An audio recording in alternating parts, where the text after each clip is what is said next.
Bonjour. Changer un peu, beaucoup, à la folie. C'est effectivement la question que l'on peut se poser en France avec ce qui se passe, les manifestations, les interrogations et les questions sur ce qui se passe aujourd'hui avec les ordonnances, mais aussi avec l'ensemble des plans qui se préparent et qui se succèdent en liaison avec le gouvernement. En France, effectivement, on a toujours eu des problèmes par rapport aux réformes. Une technique ancienne a été de dire changeons, vous allez mourir. C'était la peur. Réformez ou vous périssez. On comprend bien que ça peut marcher, mais évidemment avec un coût considérable. Deuxième technique, plus politique.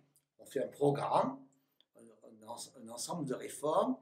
On sait que ces réformes, dans un premier temps, vont peser sur l'activité économique avant que les choses s'améliorent. C'est la fameuse courbe en J.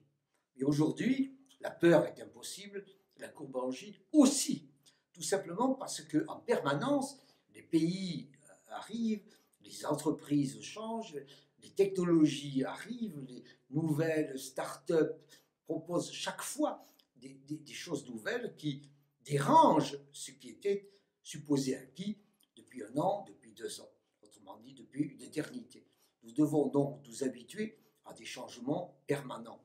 Et pour s'habituer à ces changements permanents, il faut effectivement être plus souple, mieux formé et avoir une idée d'ensemble de la façon dont l'économie et la société vont évoluer.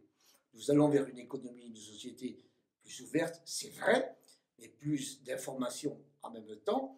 Et donc, il faut avoir une présentation d'ensemble, une vision d'ensemble de ces changements pour que les changements soient vécus de façon moins traumatisante et mieux acceptés.